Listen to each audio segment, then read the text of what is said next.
Hi everyone, and welcome to another episode 156 of the Ancient Warfare Answers. I'm Murray Dahm, I'm the assistant editor of the magazine, and with me is Jasper, the editor.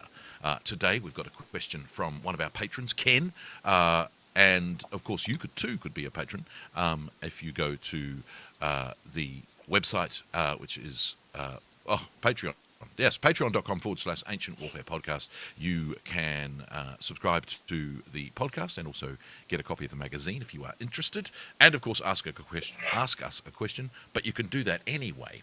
Now, Ken's question, which Jasper is going to answer, is how useful are the accounts of warfare as described in the Old Testament? Ken is interested in a discussion about sources as much as anything else. Why were they written? To whom and which biases might have been present? Are any of the Old Testament accounts helpful in triangulating sources? Jasper. Well, Murray, that's not a small question, is it? And it's only a question that has occupied Bible students and archaeologists, biblical archaeologists specifically, for 200 years or so. Because of course, a lot of people have tried to go and find archaeological evidence for what they read in the Bible, in the Holy Land and the ancient Near East in general. So it's a complicated topic, and I'll try to say something sensible, but it's really hard to do with this topic, of course. I don't want to insult anybody, so forgive me if I do. And I'm also not a theologist. Which is some of the questions that he's asking are more in that vein. But I think we should, when you read when we read the Old Testament, which of course the oldest part of the Bible, you have to remember that anything that is described there is it's just ancient Jews talking to other ancient Jews and trying to give a message about what their relationship to God is like and should be like. So when they talk about warfare, which they do on occasion, it's always with a theological purpose, and that means that for us as ancient historians who want to understand the entire history of say the first half of the first millennium BC, when or maybe from the middle of the 2nd century BC, when sort of the Bible stories begin, if you want to try and put a timeline on it, when it becomes sort of historical feeling, that they focus on when there is a theological message. So they might completely leave out, or just sort of in a by sentence say, there was this big battle, like the Battle of Carchemish, for instance, I think is which is about 605 BC, I believe, is mentioned as sort of as in a oh, by the way thing, because it says something about the king at the time and his relationship to God.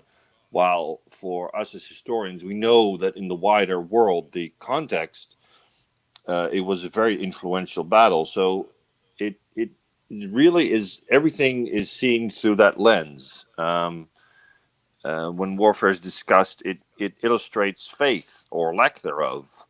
And if it doesn't fit in that story, it's going to be ignored. So, for instance, a famous example, the siege of Jericho, we know that there's, we hear very specific instructions that have to be followed to besiege this city.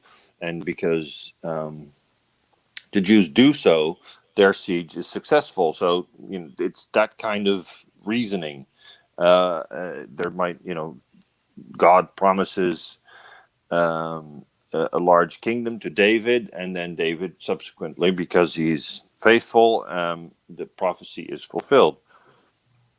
So that's kind of how it works in the larger sense of things. However, that doesn't mean that we can't use what we read in the Bible sometimes to, you get these glimpses of what might actually have been a tactic. I mean, there's stories of, hamstringing the horses of the Assyrian charioteers, which sounds like a reasonable thing to do. It's going to be clearly, if you cripple the horses, they're not going to be able to pull any chariots anymore, and the chariot force thereby is disabled.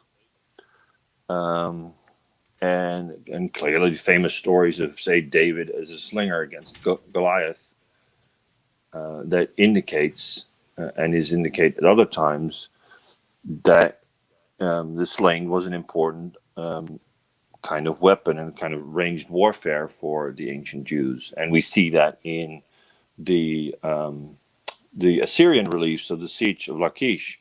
You see Jewish defenders in the city using slings. In other things, it is it's difficult. Numbers, for instance, are very difficult to judge from the size of the army. There's various times that we read of a census being taken of the number of men who are capable of fighting. And then we get into semantics, because I believe they use the Hebrew word aleph or aleph, which is often translated as 1,000, but that would mean that some of these census numbers, you get to a male population that is fit to fight of something like 1.5 million, which is very likely a bit more than was actually the case. So then, biblical scholars get into debates about how you should translate it. There's ways of saying it's also a word for clan or extended families, in which case it would make a lot more sense, because you count, the tribal structure consists of, nuclear families with extended families in clans in a tribe. And you could see people counting the numbers of the tribes that way. And it's actually very interesting. We've done a few issues now that and we've had various articles. We've had one specific issue on sort of Old Testament warfare from the Jewish perspective. That was issue 11.4. Of course, we've just published our issue about Assyrian warfare, and we've done one in the past on that. And you can see at times there's like these glimpses of, in the wider context of the ancient Near East, of where the Bible and information from archaeology usually matches. We have, the Battle of Karkar, in which the Jewish king was involved with apparently a large army of chariots. And interestingly, they have only chariots and no cavalry, while other nearby peoples do have a lot of cavalry with it. So you get all these tiny glimpses that you can definitely, you can use the Bible to learn more about it, but you can't go on it alone for sure. Even though it's an important authority, and it adds a lot to the narrative that you otherwise get only from inscriptions and tablets from, say, the cuneiform tablets from especially the Assyrians. But it's a fascinating era, and if you want to know more about it, I would recommend Warfare in the Old Testament by Boyd Sievers. It's a book that came out fairly recently, I think, 2013. Who really tries to describe the armies we know from the Old Testament era, and sort of uses both the Old Testament and the archaeological sources to come to a description of what's the Jewish or the Israelite army, or he calls it the army of was it called the Army of the Kingdom of God, and their various enemies.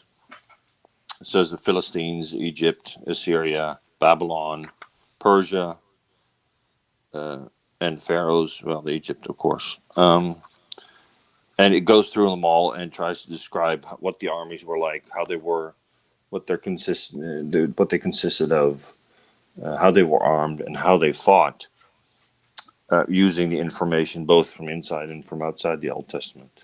So it's useful, but it's very complicated in trying to when you try to figure out what you can take literally and what you probably should read as a theological message, which is of course what the Bible is meant for. There you go. So use it judiciously and with other sources, and you might find insights. Yeah, it goes for many things in the ancient history, really. Exactly. Use rigorous scholarship. You'll be fine.